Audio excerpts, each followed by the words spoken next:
Okay, I think we're live. Hello, everyone. Matt from Soundrolling.com, of course, here with José Frías. Frias. Frias, damn it. I'm so close. I got halfway there. Frias. And so we're going to be talking all about sound mixing. And I saw a great interview. I watched the whole interview with you and Laura about from Gotham Sound. Check those people out as well, doing lots of really cool content weekly about all the VR kind of stuff as well, which I thought was really, really cool. Really interesting to hear that aspect of things. But for those who don't know you, infamously on the internet, just give me a little lowdown of what's your main kind of role? You do production sound mixing. What's your kind of area that you kind of go for? Is it film? Is it commercial? Just give it a kind of open-ended handshake, I guess, to get started. Sure. Well, yeah, as you said, I'm José Frías, New York-based sound mixer. For the most part, I work on unscripted jobs, so documentary, reality, corporate jobs. I do commercials every now and then, but as of late, I've sort of kind of branded myself as a VR and 360 video sound specialist. And that sort of kind of also transcended to going a little bit further than just production. I used to do post-production sound a few years ago, but I kind of just dedicated to doing production sound. But kind of getting into this VR and 360 work has brought me back into the post side of things, just so that I can really better assess how the material I hand in to the post team is actually getting used to create these spatial and interactive immersive soundtracks, I guess. So yeah, it's mostly unscripted stuff. I do keep up doing some documentary, some reality work, some corporate work, a little bit of everything there. I don't really get to do a lot of film or narrative work, mostly because that's all the really cool jobs are union based, at least here in New York. And as I understand the way that things work is that if I joined a union, I can no longer do non-union jobs. And I actually do find a lot of joy in doing documentaries and doing VR work and corporate jobs. So I sort of don't really go for that kind of work. Okay, interesting. It's really interesting for me as well, especially just from being outside the US, for instance, and maybe some of the viewers that don't. I mean, especially me, I don't understand, or I suppose I get the concept of the union and the non-union stuff, but do you just have like a little bit on like the difference between them and maybe a bit more context around that kind of thing? Because I see that term banned like kind of said a lot depending on what the job is and just kind of what each entails. Sure. I wouldn't claim myself an expert in the subject. I just know based on the research that I've done, and this really only applies to the jurisdiction of Local 52, which is the one that covers the New York tri-state area. So their rules are that once you join the union, you can't do non-union work. Other locals like 695 out in South California, they are not as hard-set about those rules. I believe the one in Georgia and Atlanta is also pretty lax about it. So every local, even though they're part of the bigger IA, YATSE, or however people call them, is sort of kind of sets their own rules and boundaries. In terms of union work, most of it is actual, feature films, TV episodics, and there's also a lot of commercial work that is union, but there's also a lot that is non-union. So that's why I get to do a little bit more commercials, and I get to do, indie movies or things like that. And it's mostly a thing of choice. I do enjoy working on some indie films every now and then.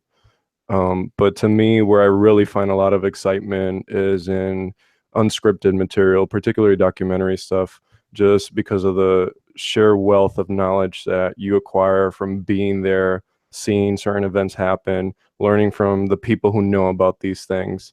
And I think that there's a particular set of challenges that, as an unscripted sound mixer, you have to address and know how to tackle on the spot to be able to get good sound, because it's scripted material. If you didn't do it right, or if something messed up, you can always ask for another take and get it done, and that's great and perfect. I have a ton of respect for people who do just that work, because I know it isn't easy. But I do think that there's something special to be said about working unscripted and being able to get good sound. I think I find myself to be prouder of the work that I do, because of said circumstances. And I just find the material to be that much more fulfilling for me. Yeah, definitely. I mean, from the few documentaries that I've done, and even some of the kind of corporate, and even to some degree now, the creative content is getting to, I guess, a more narrative and a more story kind of telling standpoint, both for internal videos, even or Yeah, external videos. It's really interesting just hearing. I don't know. You just get a kind of like a free guest lecture at life from all these different things, whether it's.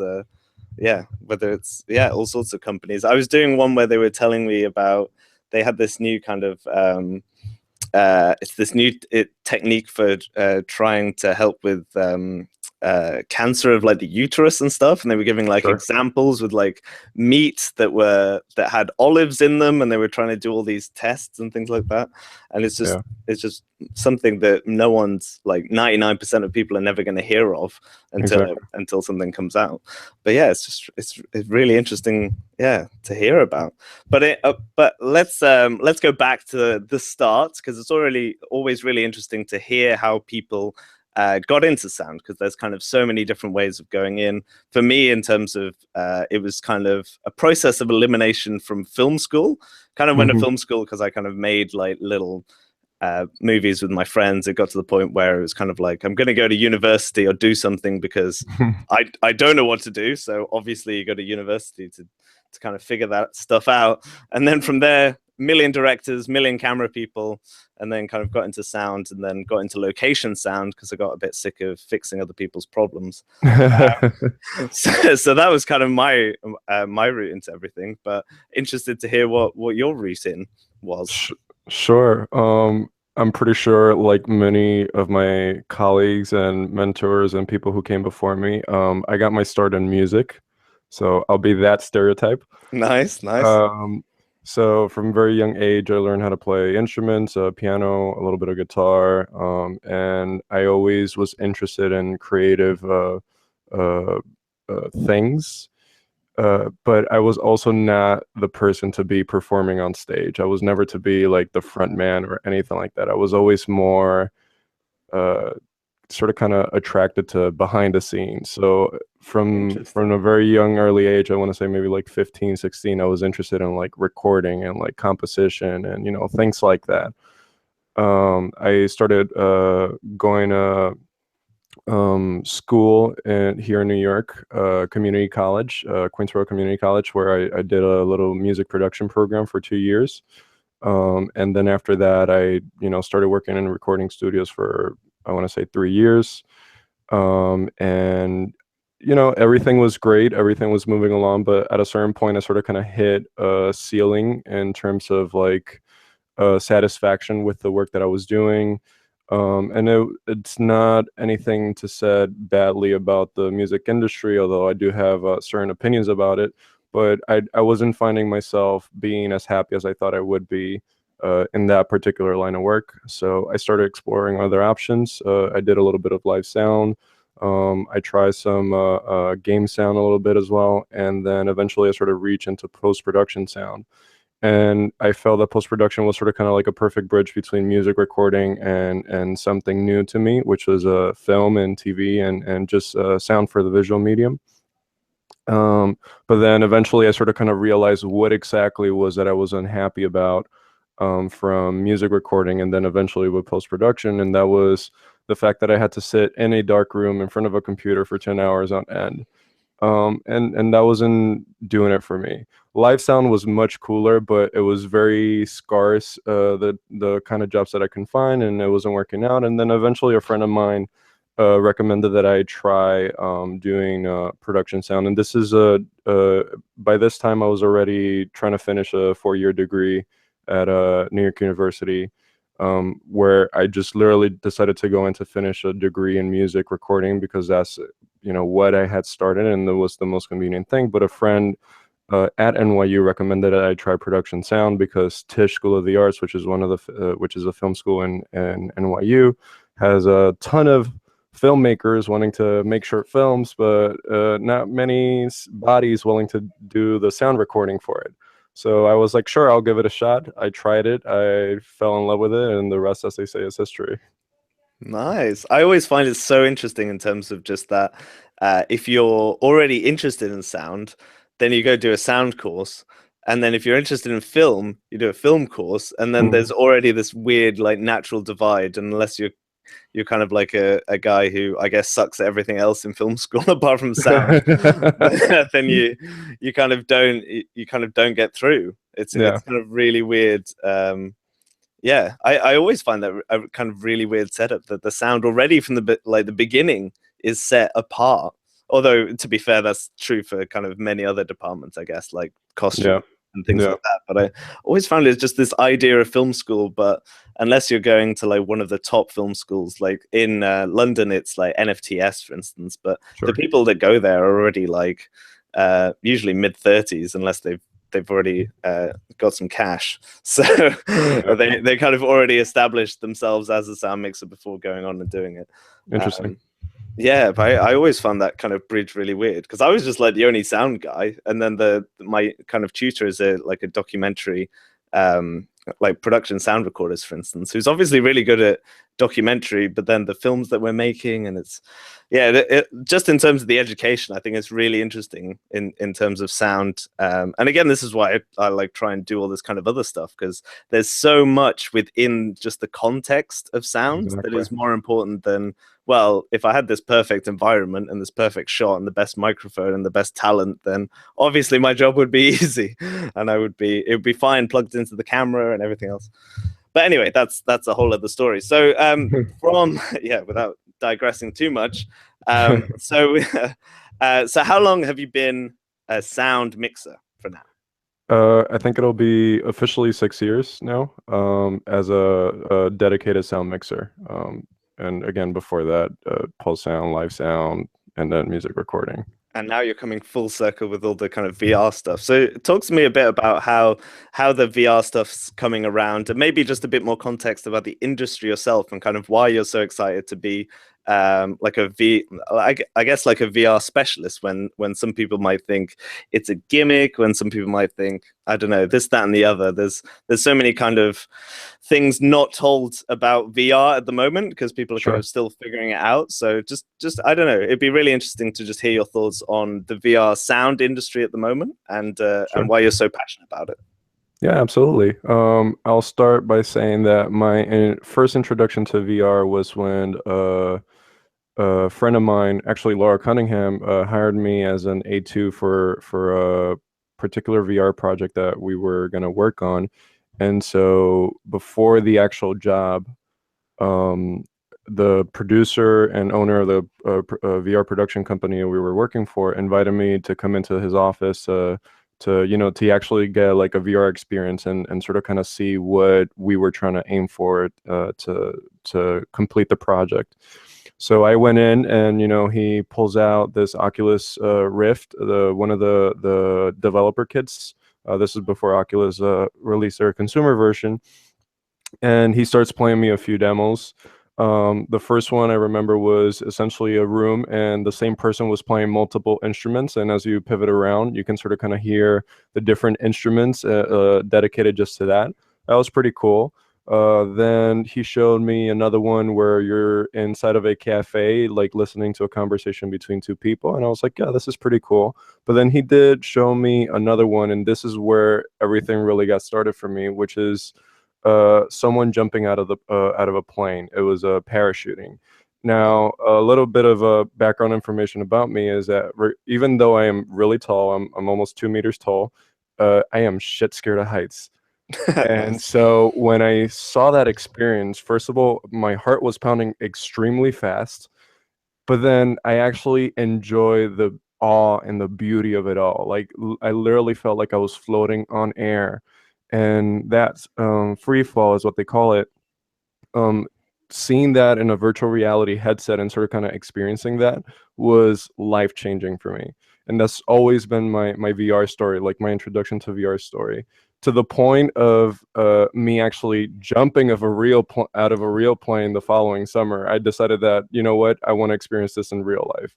So that's where I think VR is such a groundbreaking technology, where something like 3D in movies has failed because it's trying to attempt to sort of kind of break that paradigm of a fourth wall and sort of kind of give you elements and try to bring you into the story.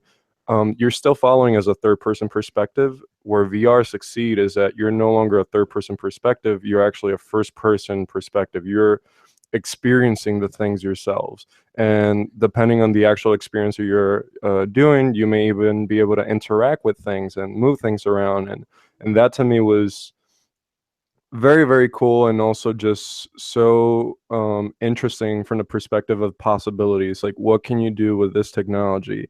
And we're starting to see some really interesting applications in terms of education, health, just sort of kind of the sheer opportunity to give people the ability to experience something that they would otherwise never be able to experience. And so that sort of kind of got it started for me.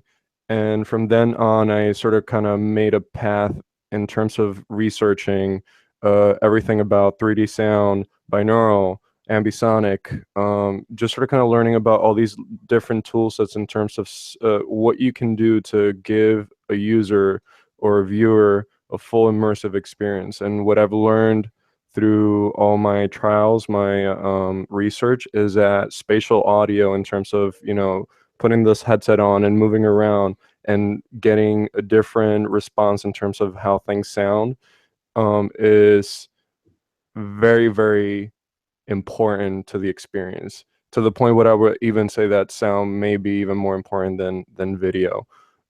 Just because you can use triggers, you can use sounds to sort of kind of direct the viewer to pay attention to certain things. If you listen to something coming from, your back right, your natural reaction is going to be to turn around. So that's something you wouldn't be able to achieve with video, because you can have something playing back here, but you would never notice it unless you're just like pivoting Yeah, around. So you that's need why you need a big cheesy arrow just being like, yeah, exactly. over, And yeah. there's some videos that do that, but to a certain extent, I think sound can be a very key element to making an experience that much better. And it's been a fun ride, sort of kind of navigating through these challenges, just because everything is still very fresh, very new. There's still new technology coming about literally every day. Every year it just continues to grow exponentially, and I think it's going to be a very viable medium for filmmakers and storytellers to be able to tell their stories, or even better, to give them the tools to give experiences to people. And that's what's really, really exciting about it to me. um in terms of sound, what I sort of kind of my outlook on it is that you're working for the post department. Essentially, you're an agent of the post sound department, particularly because you're trying to provide them with as many assets as you possibly can that would help them design beautiful soundscapes. And on location, that obviously pertains to recording any sort of diegetic, speech, anyone saying anything, but that also transcends from that and includes sound. So, is there a door opening it? Maybe I want to go record that. Wow.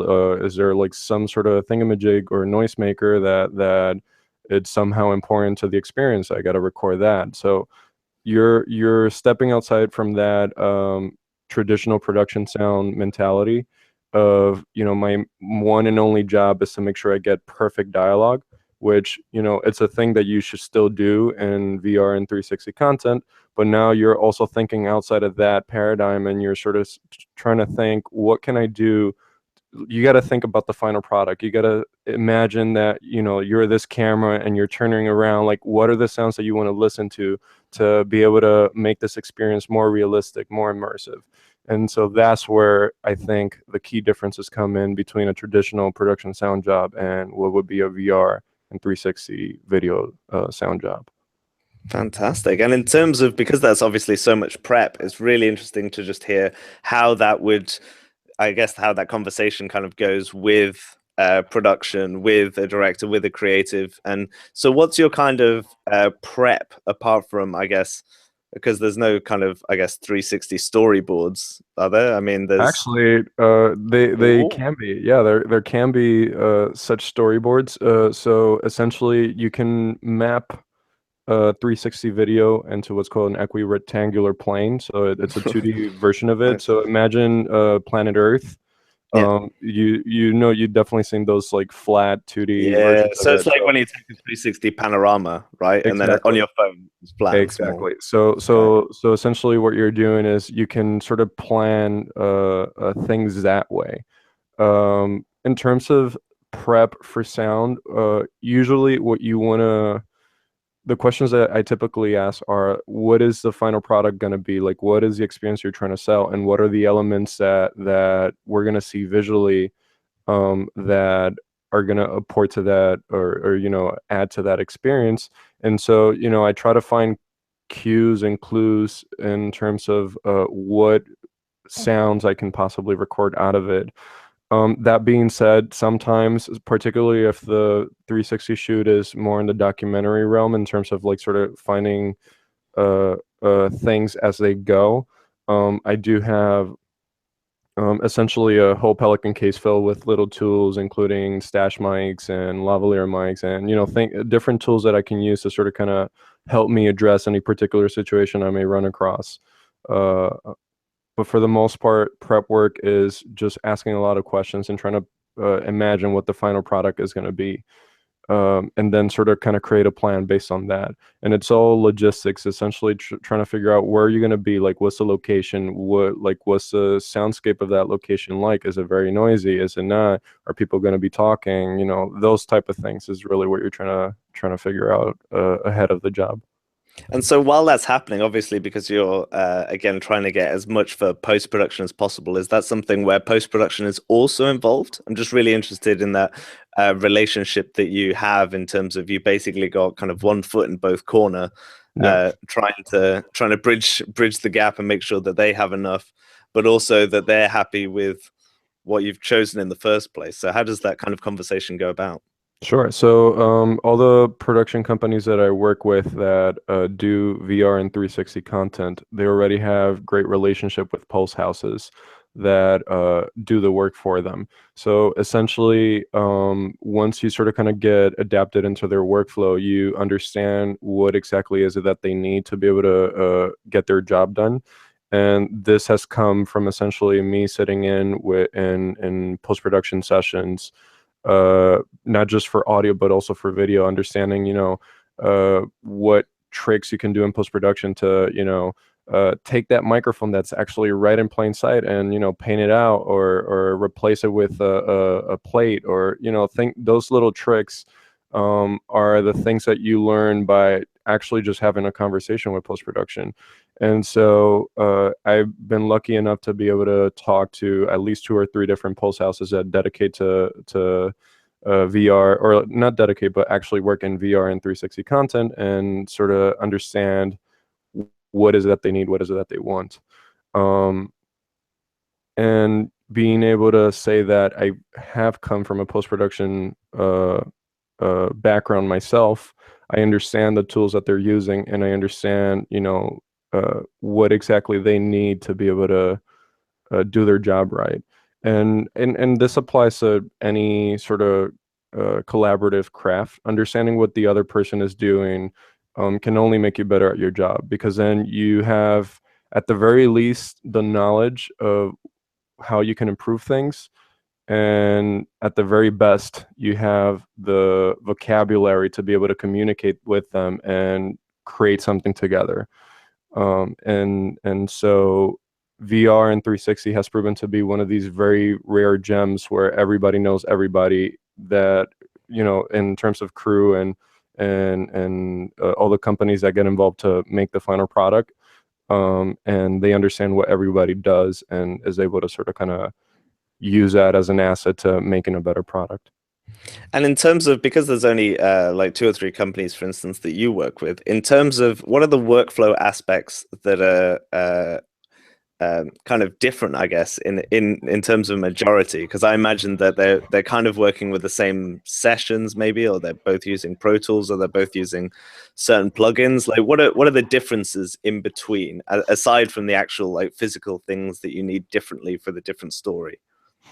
Do you mean particularly in post-production, like if they're using different tool sets or what? I guess as well, just in terms of because you said that the workflow is different for different post-production houses. I'm just really interested that because it's such a new industry, Yeah. and I would have thought that already something would be coming together, that someone would be using a specific platform, or like what are the major differences in your experience between like the two, three, four workflows that you have to deal with? Sure. So, what I've sort of done on my end is to adapt my workflow so that it applies for all the different companies that I do VR and 360 work for. So essentially, I'm using the same recorders, the same mics, the same folder structures, track layouts, naming conventions for all of them, because this is already a conversation that I've been lucky to have with all of them, so they know what to expect from me. As far as what post-production uses, for the most part, they're all definitely Pro Tools based. For the most part, they're using the Facebook 360 workstation, Ah, mostly because that was the first a tool set to sort of kind of provide some sort of standardization in terms of how to create spatial sound, and then how to turn over deliverables that work on the different platforms, including YouTube, Facebook, the Samsung Gear VR, etc. So I know that that's sort of kind of predominantly what people are using. That being said, they all have their own secret sauces. Like they all have their own special tool sets that they use to sort of kind of make their work shine. okay. Um, at full disclosure, I literally just started a company this year with a few friends of mine who actually work in post production as well. And we've sort of kind of developed our own workflow that utilizes all these same tool sets, plus our own special sauces, if you will, Yeah, yeah. sort of kind of deliver the work. And our goal is mostly to fit into uh, the workflows that not just the production companies have, but also the pulse houses have. We want to collaborate with these pulse houses to sort of kind of bridge a gap and create a better product in the end, something that sort of translates perfectly on all the platforms, not just on one. And that's where like there is a sort of kind of, it's a battleground in the sense of the all these different tools are coming out, including Facebook 360, the Dolby Atmos VR. Like all these have their own particular way of working, and they cater to a particular platform better than others. There's no real standardization in terms of like, oh, this is the format that every platform takes. Granted, ambisonics, ambix, acn, sn3d is sort of kind of being the one format that YouTube is accepting, and Samsung Gear VR now accepts as well. And so people are starting to adopt that. Is that going to be the standard format of the future? I'm not sure, to be honest with you. I think Dolby is trying to sort of kind of break that paradigm by saying, hey, we have a much more sophisticated system, and we can prove it based on the Atmos whenever you go to the movies and you experience that awesome sound. So, they're trying to come into this game and say, like, no, that shouldn't be the standard, it should be this. So we're gonna be in a few years, I think, where there's gonna be all these different companies developing their own format and their own workflow, and they're gonna try to attract as many creatives to use their workflow and their platform. um, but that being said, they all are just means to an end. It really is about the creative people sort of doing the work. And I've met some real geniuses who essentially understand the medium and what it demands to sort of kind of create beautiful immersive experiences. And they understand that sound is a very important part of it. And so that's really the most important factor about working on this particular medium is understanding that, and those are like the better storytellers. Those are the ones who are producing the better content, in my opinion, anyway. It's really interesting, even for like on the because I've watched some of the videos on like the Oculus Rift like YouTube channel and things like that. Yeah, I don't know if you have any tips for people that are interested in VR audio, any specific areas to kind of look at to start researching, apart from like typing in VR audio into Google. Sure. Well, first of all, I would say look for content that inspires you. So find 360 videos that you think are very cool and sound very cool, and try to analyze what are they doing in terms of like, oh, this sound is coming from here and that sound is coming from there. What the proximity effect is there, like sort of kind of identify what decisions they made in post to make this experience this cool, and try to replicate it. You're definitely going to have to learn some tool sets to achieve that. If you're into the whole Pro Tools thing, definitely give Facebook 360 a try. It's free, and not that challenging to sort of kind of wrap your head around. It just takes a little practice. You just got to sort of dig yourself into it. And the other way I would say is just find someone who does what you want to do and learn from them. And it's just like I learned my chops from Laura Cunningham. And then other people who came along, and other people outside of sound too, like people who work in stitching and rotoscoping, stabilization, directors, producers, camera technicians who work in VR. And my goal was to learn about this medium as much as I possibly could, and ask them questions and understand why they make the decisions that they made, and understand how that affects the final product. And by doing so, I think I've become a much better engineer and technician in terms of producing content for VR. And it makes me a better sound engineer for this particular medium, I think. So I think if you do that, there is no reason why you can't become successful at it. And have you found that, because also you do kind of, I guess, 2D based Yes, I sound do. recording as well?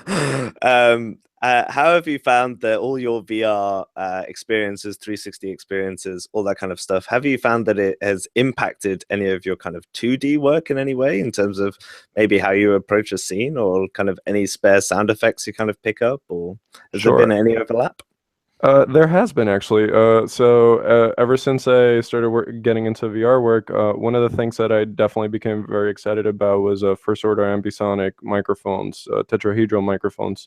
And I immediately bought a Soundfeel SPS 200, which is their location based microphone. And I started playing with it, and I sort of kind of became infatuated with the possibilities that ambisonic presented in terms of VR work, but then also how it could translate to 2D work. Because as you may know, you can essentially transcode any B format ambisonic into any particular array. So you could do 5.1, 7.1, stereo, even mono, and you can do all kinds of patterns, including omni, bidirectional, cardioid, shotguns, etc. So it presented a very interesting it presented itself as a very interesting tool for 2D work as well, particularly documentaries. I think it's sort of kind of understated how important sound is for documentaries, especially when it's about trying to show something to the viewer. As an example, last year I worked on a documentary about land speed racing, and it was all about the motorcycles, like recording the sounds of the motorcycles going across and things like that. And so at the moment I didn't have the ambisonic mic at hand, but going forward is like I know I would definitely bring that with me, and try to do some cool ambisonic recordings, because then in post they can have some possibilities in terms of being able to manipulate those sounds, maybe actually hone in and create some sort of stereo sound effect out of it, or maybe they want to lay it into a 5.1 surround soundtrack. It's really up to them how they want to use it, but I think it's a tool that you can definitely utilize. And then on top of that, what I've also learned from working in VR and 360, which may be pretty obvious to people who are way more my senior in this particular career, is the importance of actually having conversations with your fellow craftsmen and particular people in post. I've definitely become more aware of how my files are being used. I always try to ask who the editor is. I try to get in touch with them. Try to provide them with information in terms of what I plan on giving them, ask them for feedback, whether or not they want that or want something else. I try to talk with the director as much as possible, beforehand, during, and after. Like I don't want my job to just be about me coming on set, I'm done, okay, goodbye. I do want to follow up with these people, because then I think that not just my work, but the work in general improves from it. And these are sort of kind of behaviors that I've adopted within the last 2 years, 2 or 3 years, since I've started working in VR and 360, or at least more predominantly become more of a part of my workflow than they used to be, for sure. Fantastic. It's always really interesting because lots of people, even watching right now, are just asking more about kind of getting started tips, kind of beginner tips. And there's so much in terms of just, for instance, getting the work. For instance, there's so many Sure. kind of ways to just, like, whether you can do it or not doesn't kind of dictate whether you get the work or not. I'd be really interested to hear about the story of how you even met Laura, and how you even got into this kind of secret covenant of new VR technology. So Laura I met not long before that job. We met at a networking event, I think, or I really can't remember. She, by sheer opportunity and just luck, I guess. Or actually, sorry, to backtrack a little bit there, she actually went to NYU as well. She went to Tisch, the film school, and we have a shit ton of common friends that we didn't realize at the moment. But I think I did meet her at some sound networking event. And in terms of how do you get the jobs, is, well, first of all, you should understand that this is a people business, so you should do everything in your power to network with people, and that includes other sound people. VR work is one of those types of works that it's usually done in collaboration with other people. You're not just doing the job by yourself. You usually have an A2, or you are an A2 for someone else. And that's how I got started. I mean, I met Laura, we became really good friends, and she asked me, hey, do you want an A2 for me on this VR job? There's just like a few things we just got to go over. And I'm like, I'm down, let's do it. Um, and so anybody who really wants to get started on this, find people who do that kind of work and offer to A2 for them, or even just offer to shadow them, and sort of kind of ask them questions about like the work, and how they approach their workflow and things like that. And then if the person happens to like you enough, and he or she is busy, maybe they recommend you for work in their stead. And that applies not just to VR and 360, that just applies to anything. My professional career as a production sound mixer only really started once I started networking with other people, particular sound people, and they have been the ones who sort of kind of pave this way for me to, one, learn the craft, and two, actually be able to live off of this craft. And so that applies to VR, but everything in life, I think. So definitely do that. Yeah. Fantastic. No, I think networking, again, there's so many kind of intangible skills, again, coming down to, like, if you're in a perfect environment, can you record good sound? It's kind of like saying, well, if I have a 50mm lens, can I shoot a close-up, kind of thing. Yeah. But, Exactly. it's always really interesting, again, just getting more kind of context on the kind of networking things. So we're kind of coming up to our time. So if anyone, again, because we are still live, believe it or not, there is a slight delay, but I can't help that. But if anyone else has any questions, then you can get in the comments below. But I guess we'll go back to a bit more about your 2D work as well, because I'm sure most of us are kind of in the 2D realm of things. So let's always start with what people love to talk about, which is gear. So what do you run for your kind of mixer recorder? What's your general shotgun of choice, your interior mic? Just give me a little rundown. Sure. And I know many people will probably know this already, but I am a devoted Saxcom user for both recorders and wireless. That being said, I do have sound devices and I do have electrosonics that I still use. They're absolutely perfect tools. I just happen to sort of kind of align more my mentality with the Saxcom workflow. So that particularly works very well for me. In terms of microphones, also people would know that I'm very biased towards DPA. I think they sound absolutely fantastic. Very flat frequency response, very natural, very transparent. But again, that being said, I do have Sennheiser microphones. MKH50 is probably my go-to microphone for sit-down interviews, for example. I do have Sanken COS11s, MKH416. What else? Gooseneck mics, the DPA 4098s particularly, and two Omni Gooses that I use as backup. Soundfield SPS 200 is my tetrahedral or ambisonic mic of preference.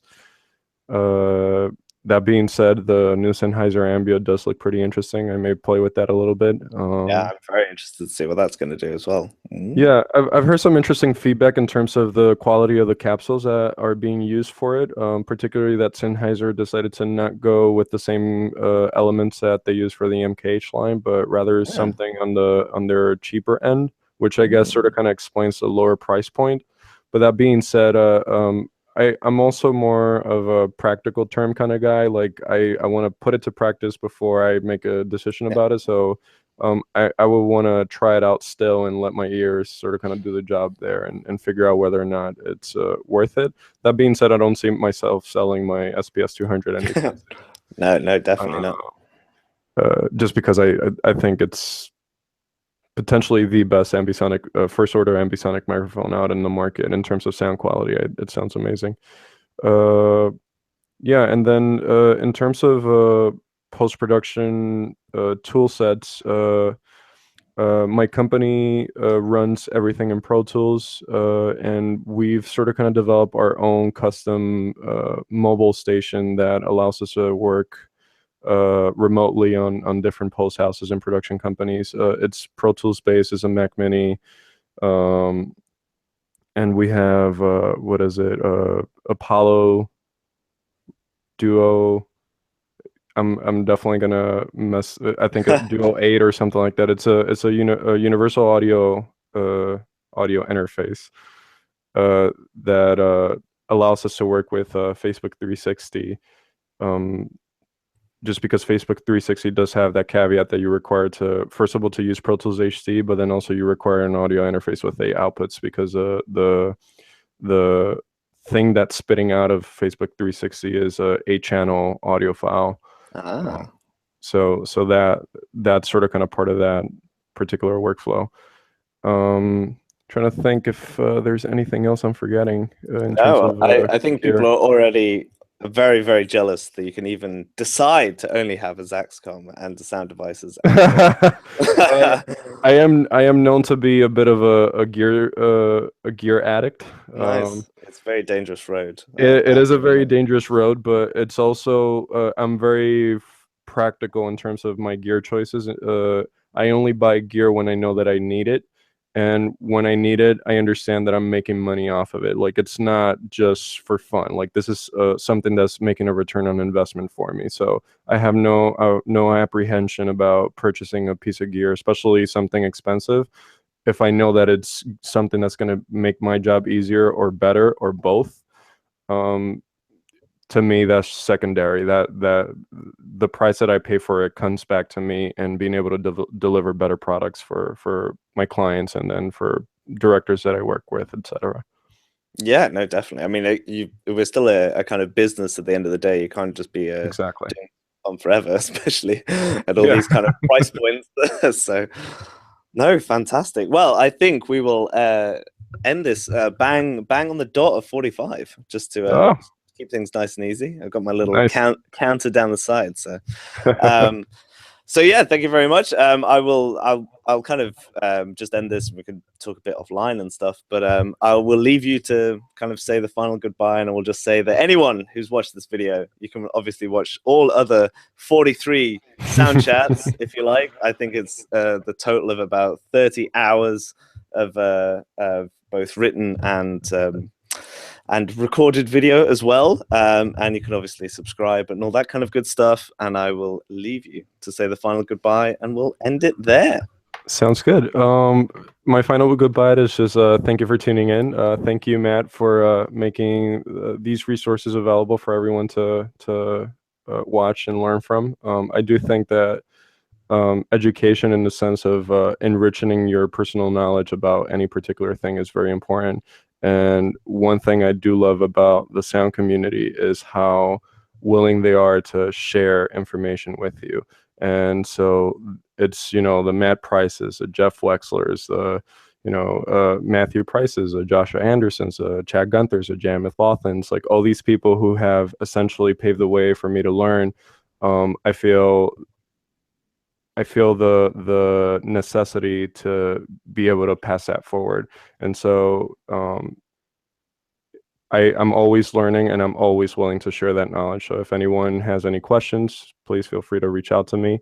You can find me on Facebook, internet, all that stuff. I am publicly available, so you can find my contact info for sure. But yeah, thank you for tuning in. Fantastic. And a final one, just because you haven't mentioned what your company is called yet, for anyone who's also interested specifically in VR or has any kind of questions towards that. So give us a little plug for the old company as well. Sure. My business partners will probably kill me for not having mentioning the company. It's called Chapter 4. The website's chapter4.tv, and it's all written out just as is.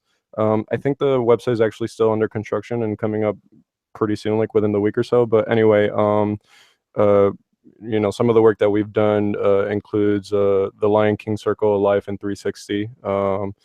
We just finished a short documentary for Vice and Samsung about the white helmets in Aleppo, Syria. What else? We've done a few other things for NGOs like World Vision, etc. So yeah, that's the company. Fantastic. And a final plug to Gotham Sound, because they do a great interview with you and Laura, talking more about specifically the actual microphone and how that kind of A format, B format kind of stuff works as well. So you won't be left short of information, but hopefully I've managed to add a bit more context to kind of VR and I guess the industry in total.